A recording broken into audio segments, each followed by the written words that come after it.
Our tenant, the policeman.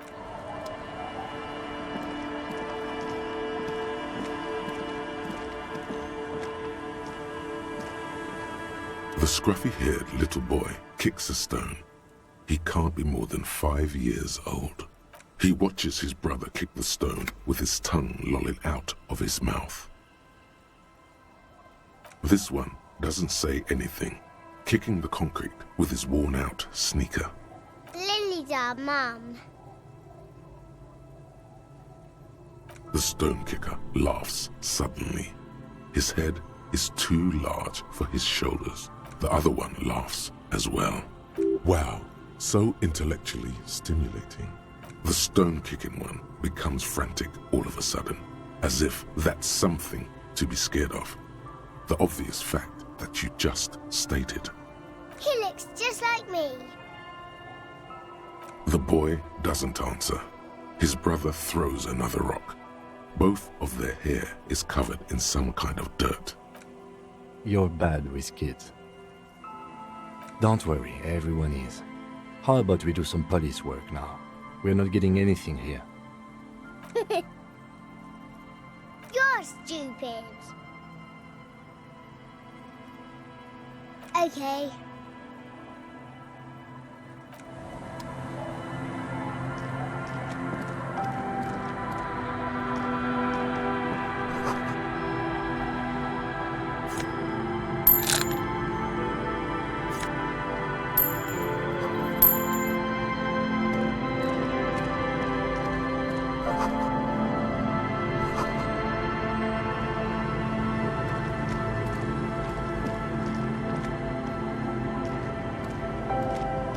The scruffy-haired little boy.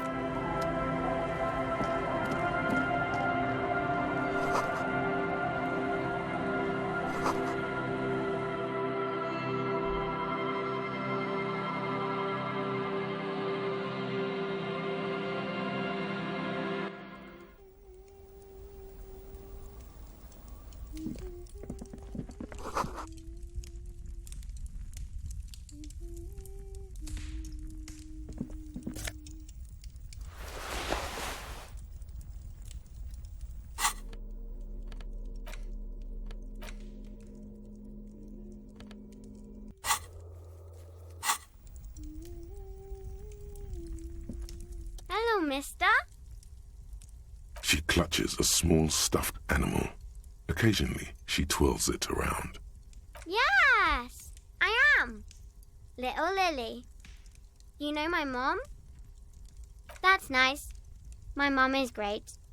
She's never angry or anything. Yes. They don't want to play with me. They're older and play outside. They look the same. Sometimes I can't tell them apart. They look identical. It's a grouse.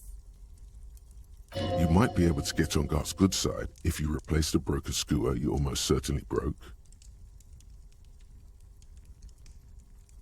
I don't know.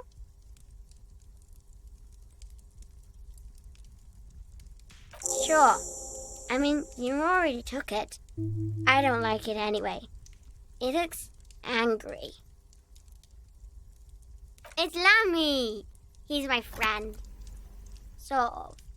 Like... Lambie is a stuffed lamb that, admittedly, has seen better days. One of the eye buttons is missing, and the fur is tattered in several parts. Yes. Very soft. Isn't he soft? Bye!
metal payphone under a yellow plastic dome. You could use it to call someone, unless you're out of change. You hear the tone. The machine is inoperable.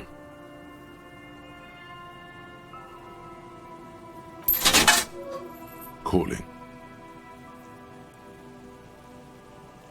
Still calling. This feels wrong. Should you be doing this? End of tone. Someone picks up. Pierre, is that you, Pierre? So nice of you to find the time to call me. It gets so lonely. Even the animals have died.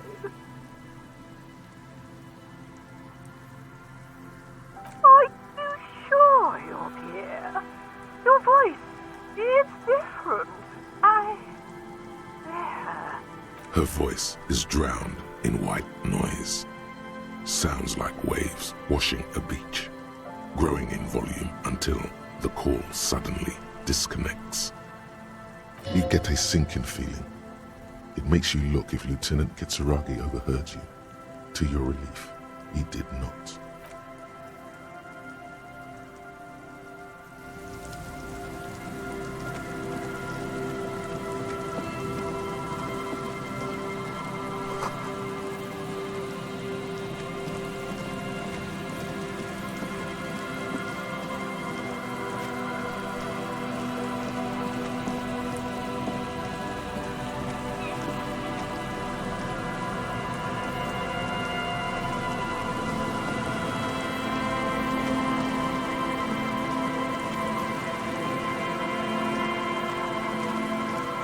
Someone has left an unidentifiable article of clothing on this railing. It smells really bad. It's streaked with dried seagull shit and tangled with pieces of seaweed. A dangling arm suggests that there might be a jacket beneath the crust of filth. It seems likely that it was left in the surf until someone laid it out on this fence to dry out. Unfortunately, that just seems to have stiffened it into a shapeless mass.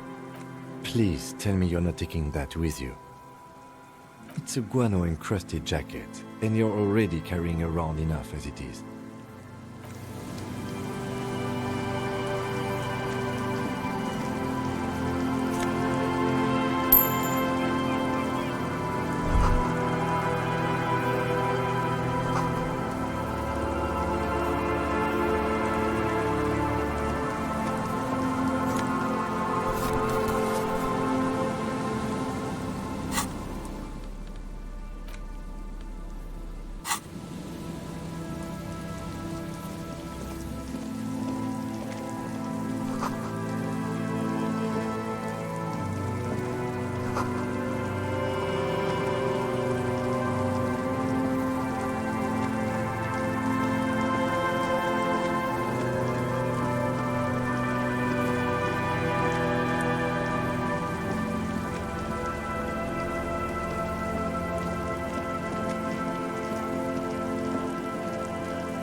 Heavy wooden doors, more than twice your height, stand shut in front of you. The rectangular sea-worn ornamentation appears in stark contrast to the padlock, carelessly drilled into the wood. Nothing happens, only the sound of the padlock rattling against the door. I don't think that's going to work. The carving on the door is block-like and angular, like the church itself. Two large beams shoot downwards, sinking into the wood before they reach the threshold. The surface is smooth from the wind, but moist to the touch. This cheap-looking padlock is sturdily built. It shackles together a hasp and a staple screwed into the wooden door. The lock is adorned with a yellow sticker. You see a yellow circle with two X's and a big curve below them that looks like a mouth. You're pretty sure you haven't seen it before, but what the symbol depicts is clear enough. A smiling dead guy. The curve makes it smile, and the X's make it dead. There is something blindingly modern about this symbol. Its modernness puts to shame everything you've seen before. It's the contrast between the cheery, chemical yellow and the rigor mortis. As if the cheery guy didn't know he was dead, or the dead guy didn't care that he was. Either way, you get the sense the forces of future are at work here. He takes off his glasses and uses a blue handkerchief to thoroughly wipe them clean before inspecting the sticker. Then he looks up, pauses, and replies, No. Looks like a dead man smiling. Suggests junior delinquency. For Revachol ZOC, the moral intern defined junior delinquents as minors between the ages of 10 and 16 who have committed an act in violation of the law. These acts aren't called crimes as they would be for adults. Crimes committed by minors are called delinquent acts. This was part of your officer's exams. I haven't seen that sticker before, and I'm not a youth.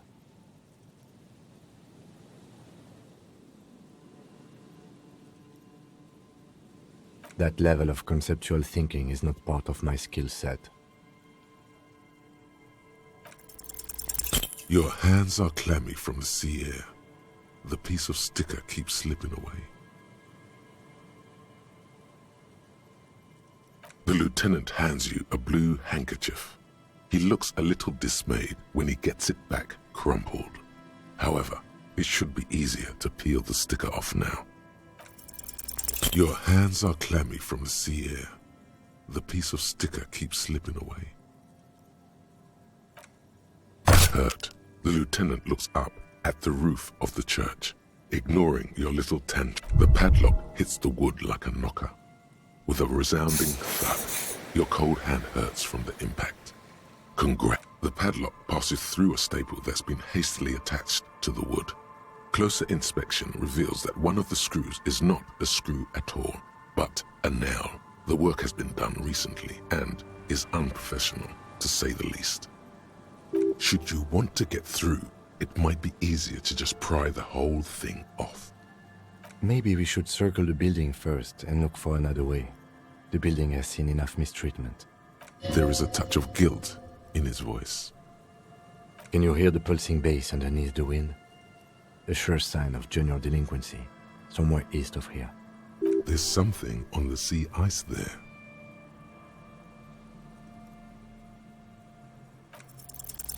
A minute or so of mauling away at the lock has led to no success.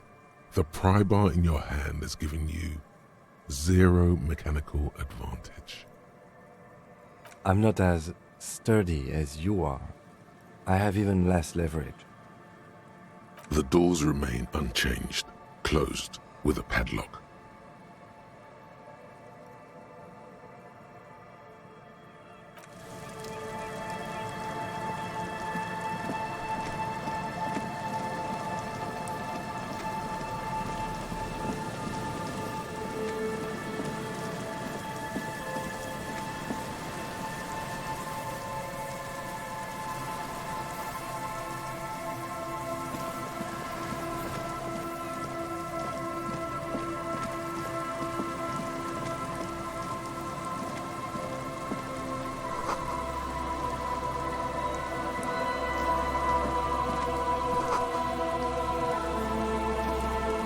Old door, worn by elements, guards the depot.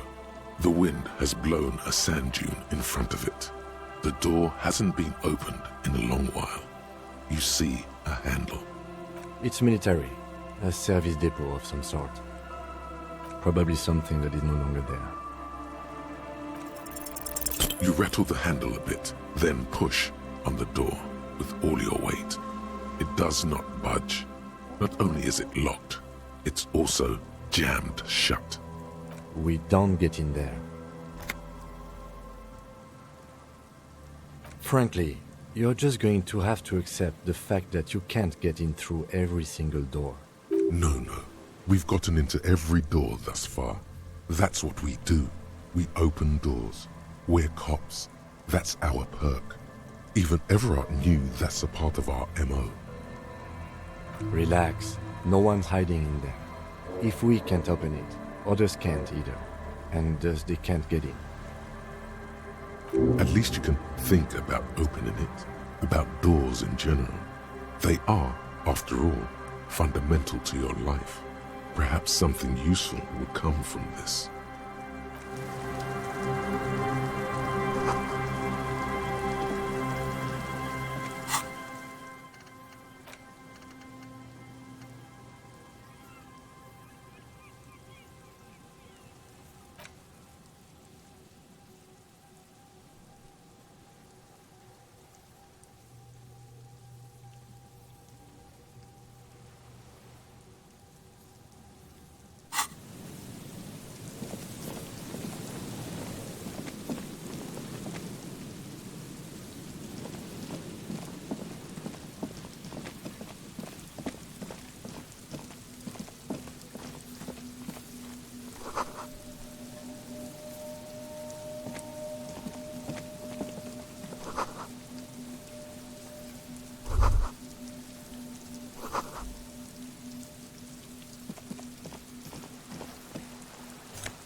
Heavy wooden doors, more than twice your height, stand shut.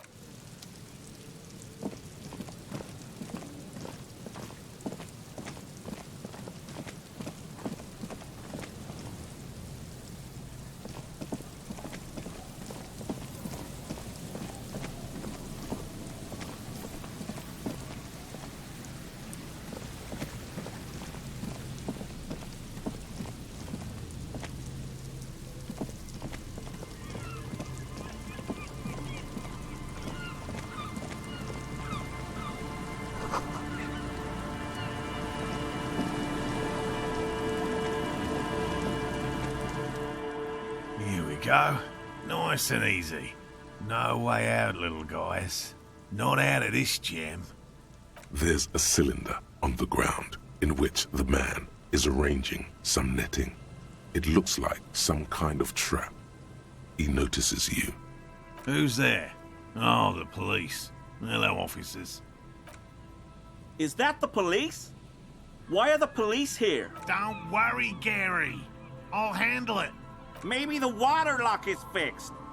We were supposed to go back to Martinez a couple of days ago, but that damn water lock is broken.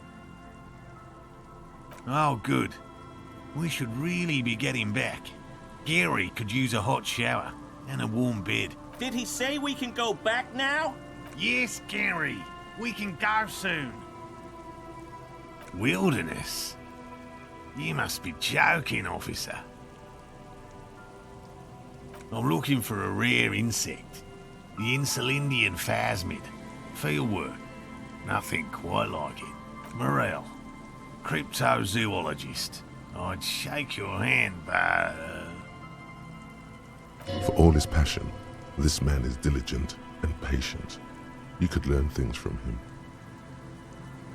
Which is why we've been knee-deep in the reeds laying traps for him. Good question. Being a phasmid of the order Phantasmodea, a ghost insect.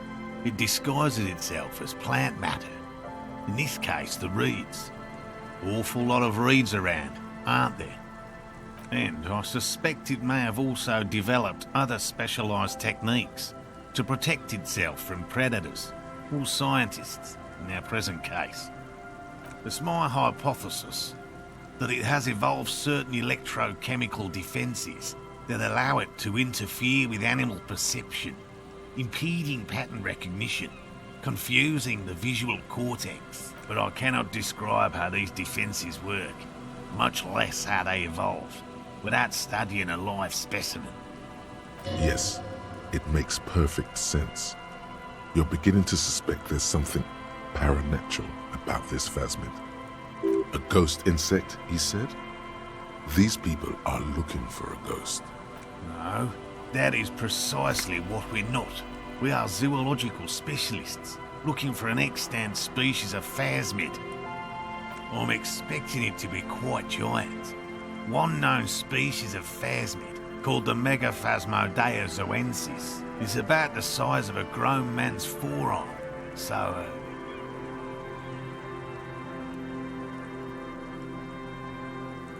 typical rookie assumption. Insects are much more sophisticated creatures than those unversed in zoology give them credit for. Even simply catching a glimpse of the Insulindian phasmid would be the apex of of any cryptozoologist's career. But to study it and its defences, find out how it stayed hidden so long. Very little, I'm sorry to say.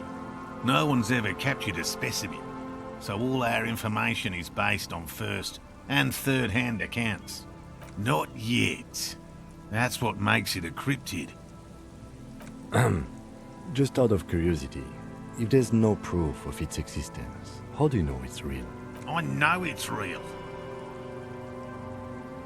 It's clear that his obsession with the phasmid is driven by something more than the pure pursuit of scientific advancement. By which I mean, I've heard enough first-hand accounts to believe quite firmly that the Insulindian phasmid is more than mere superstition.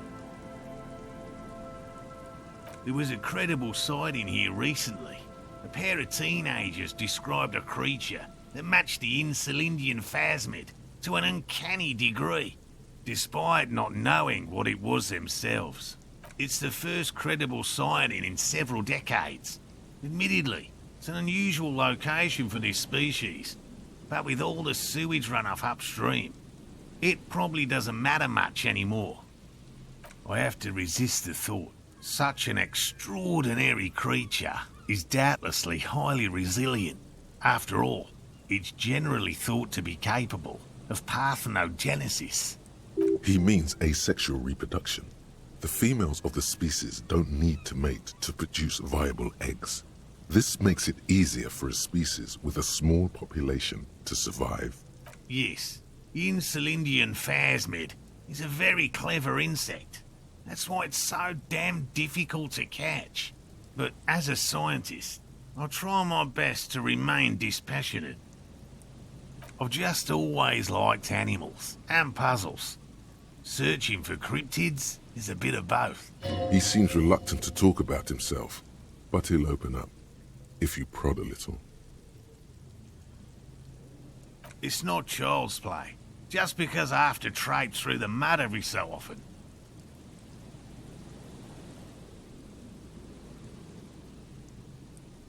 Real.